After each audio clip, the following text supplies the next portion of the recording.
বগুড়া জেলা খাদ্য উদ্বৃত্ত একটি জেলা, যেখান থেকে আমরা যে পরিমাণ ধান, চাল, আলু, অন্যান্য সবজি উৎপাদন করে আমরা বগুড়ার 36 লক্ষ মানুষ খাবার পরেও এখান থেকে 7,50,000 মেট্রিক টন খাদ্য বাংলাদেশের 63 জেলা এবং দেশের বাইরে আমরা সরবরাহ করি, যার মূল্য 3,500 কোটি টাকা। মাননীয় প্রধানমন্ত্রী যেহেতু বৈষম্যহীন বাংলাদেশ চায়, আমরাও বৈষম্যহীন বাংলাদেশ চাই, কিন্তু বৈষম্যহীন বাংলাদেশের বগুড়ার মানুষ আমরা ন্যায্যতার ভিত্তিতে উন্নয়ন চাই। বগুড়ার মানুষের জন্য সুখবর, রেল যোগাযোগ একটি গুরুত্বপূর্ণ জিনিস বিষয়, যেটি অধিগ্রহণ সমাপ্ত।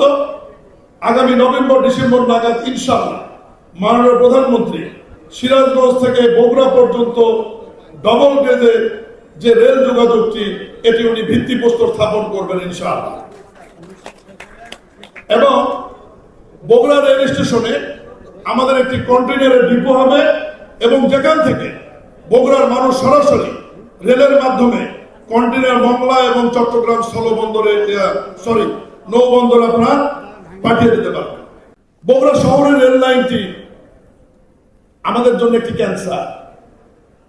এই রেল লাইনের ব্যাপারে মাননীয় প্রধানমন্ত্রী অনুশাসন জারি করেছেন, এবং রেল লাইনের ওপর দিয়ে একটি ওভারপাস হবে। এ ব্যাপারে সড়ক বিভাগ কাজ করছে, এবং খুব দ্রুত সময়ের মধ্যে ডিজাইন এবং টেন্ডারে আসলে আমরা বগুড়ার ওভারপাসের মাধ্যমে বগুড়ার বুক ছেড়ে যাওয়া রেল লাইনের সমস্যার সমাধান হবে ইনশাআল্লাহ। বগুড়া শহরের করতোয়া নদী, এই অঞ্চলের মানুষকে আমরা কখনো ভেবে দেখেছি যে এই খরস্রোতা করতোয়া নদীতে পানি নেই কেন? পানি নেই কারণ একটা, গোবিন্দগঞ্জের কাটাখালী ব্রিজের নিকট বাঙালি নদীর ওখানে বাঁধ তৈরি করে পানির প্রবাহটি বন্ধ করা হয়েছে, যেটি ইতিমধ্যেই বর্তমান সরকারের মাননীয় প্রধানমন্ত্রীর নেতৃত্বে পানি সম্পদ মন্ত্রণালয়ে ইতিমধ্যেই 1100 কোটি টাকার একটি প্রকল্প অনুমোদন হয়েছে, যেখানে বাঙালি নদীর ওখান থেকে 3 কিলোমিটার নদী পুনঃখনন করে একদম ওখান থেকে শুরু করে বগুড়া সীমানা পর্যন্ত করতোয়া নদী পুনঃখনন হয়ে শহরের মধ্যে নদীর দুই পাশে আমাদের মাননীয় সংসদ সদস্য রেজাউল করিম বাদশাহী প্রস্তাবটি দিয়েছেন, সৌন্দর্য বর্ধন রাস্তা তৈরি করে এবং খরস্রোতা নদীকে পুনরায় স্রোতধারায় পরিণত করা হবে ইনশাআল্লাহ। সড়ক বিভাগের অনেকগুলি প্রকল্প হাতে নেওয়া হয়েছে। বগুড়ার অনেকগুলো বিষয় দৃশ্যমান হয়েছে, কিছু বিষয় দৃশ্যমানের অপেক্ষায় রয়েছে। যেমন বগুড়া নওগাঁ রাস্তা 6 লেনে রূপান্তরিত হচ্ছে, মোকামতলা থেকে জয়পুরহাটের হিলি রাস্তা পর্যন্ত 6 লেনে রূপান্তরিত হচ্ছে, বগুড়া থেকে নাটোর পর্যন্ত রাস্তাটি 4 লেনে রূপান্তরিত হবে। হাইওয়েতে শেরপুরের মানুষের যে জনদুর্ভোগ, বনানী এবং মাটিডালি, এই 3টি জায়গায় এলিভেটেড বা উড়ান রাস্তা নির্মিত হবে, যার মাধ্যমে এই 3 এলাকার যানজটের সমস্যার সমাধান হবে। বাইপাসটি 4 লেন হবে, গাবতলীতে বাইপাস হবে, মোগামতলাতে নতুন একটি বাইপাস হবে, এবং এই কাজগুলি দ্রুত বাস্তবায়ন করবার জন্য বগুড়ার সড়ক বিভাগকে কষ্ট করে যেতে হতো রংপুর।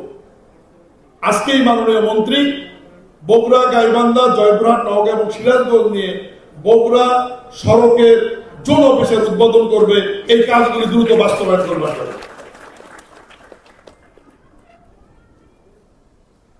কয়েকদিন আগেই আমি এবং ক্রীড়ামন্ত্রী একটি অনুষ্ঠানে এসেছিলাম।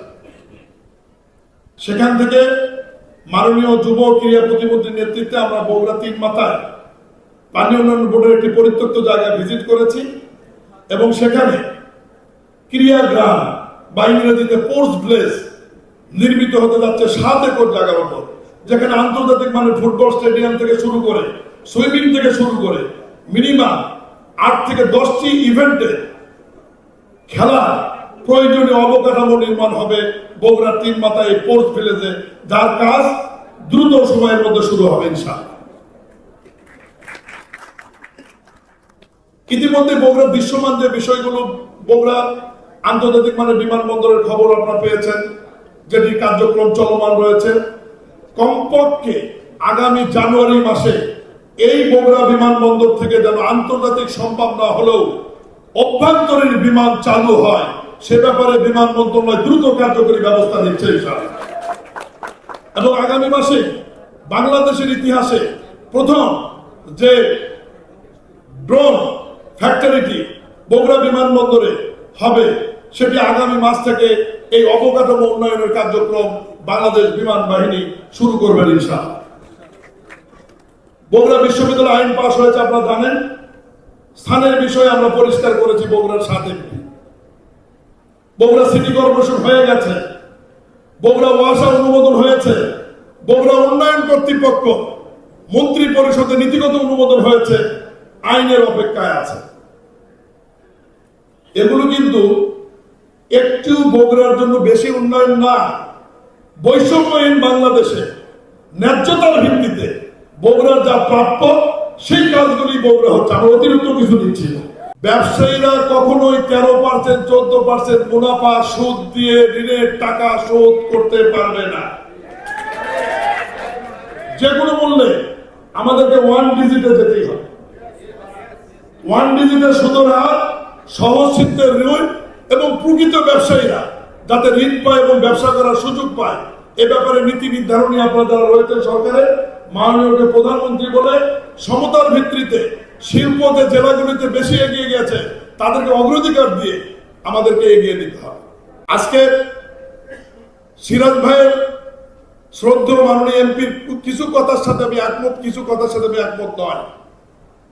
বগুড়া কেন আমরা গোপালগঞ্জ করতে যাবো? গোপালগঞ্জের সাথে উদাহরণ কেন হবে বগুড়া? বগুড়া তো বগুড়া, বগুড়ার নিজস্ব পরিচয় রয়েছে। বগুড়া উত্তর-পূর্বাঞ্চল এমন একটি জেলা যে জেলার উপর দিয়ে 13টি জেলার মানুষকে যাওয়া আসা করতে হয়। বগুড়ার ঐতিহ্য, বগুড়ার ইতিহাস, বগুড়ার কৃষি, বগুড়ার শিল্প, বগুড়ার মানুষের পড়াশোনা, বগুড়ার মানুষের ঐতিহ্য শিল্পতায় নিয়ে বগুড়া সারা বাংলাদেশের মধ্যে একটি উজ্জ্বল নক্ষত্রের মতো জেলা হয়ে রয়েছে। শুধুমাত্র আমরা 7 জন এমপি একটু ধাক্কা দিলেই বাকি কাজ শেষ হয়ে যাবে। আমরা কাজ করছি, আর আমরা বক্তৃতায় এক এক সময় এক একজন এক এক বছরের কথা বলি। আমাদেরকে একটি জায়গায় এসে সবাইকে অবস্থান নিতে হবে, সেটি হচ্ছে 1/11 পর থেকে বগুড়ার কোনো উন্নয়ন হয়েছে? 2006 সালের পরে বগুড়ার কোনো উন্নয়ন হয়েছে? তার মানে আজ থেকে কথা ক্লিয়ার স্পষ্ট, বিগত 20 বছরে বগুড়ার কোনো উন্নয়ন হয়। আমরা কেউ বলি 15, কেউ বলি 17। মানুষ, দেশবাসী এবং সরকারকে কনফিউজ করার কোনো সুযোগ নেই। ফখরুদ্দিন মঈনুদ্দিন স্বৈরাচার সরকার আসার পর থেকে বগুড়ার মানুষ উন্নয়ন বঞ্চিত। বগুড়ার ব্যক্তি বিশেষ শিক্ষিত ছেলেরা চাকরি পায়নি, বগুড়ার চাকরিজীবীরা ভালো পোস্টিং পায়নি, বগুড়া যারা চাকরি করতো তারা প্রমোশন পায়নি, বগুড়ার যারা বিভিন্ন প্রতিষ্ঠান তারা সুবিধা পায়নি, ঋণ পায়নি, কোনো কিছু পায়নি, শুধুমাত্র বগুড়া বাড়ি হওয়ার কারণে। আজকে 6 এমপি আমাকে সবসময় সাহস দেয়, তার পার্লামেন্টের কথা বলেছে। 6 এমপি আমার সাথে আছে। আমাদের বগুড়ার উন্নয়নের লড়াই আমি এর আগেও বলেছি, যতই সমালোচনা করেন, যতই বাধা আসুক না কেন, বগুড়ার উন্নয়নের স্বার্থে এক বিন্দু আমরা ছাড় দেব না ইনশাআল্লাহ। বগুড়া জেলাকে শহীদ রাষ্ট্রপতি জিয়াউর রহমানের জেলা হিসেবে, বেগম খালেদা জিয়ার জেলা হিসেবে, মাননীয় প্রধানমন্ত্রী তারেক রহমানের জেলা হিসেবে বাংলাদেশের মধ্যে একটি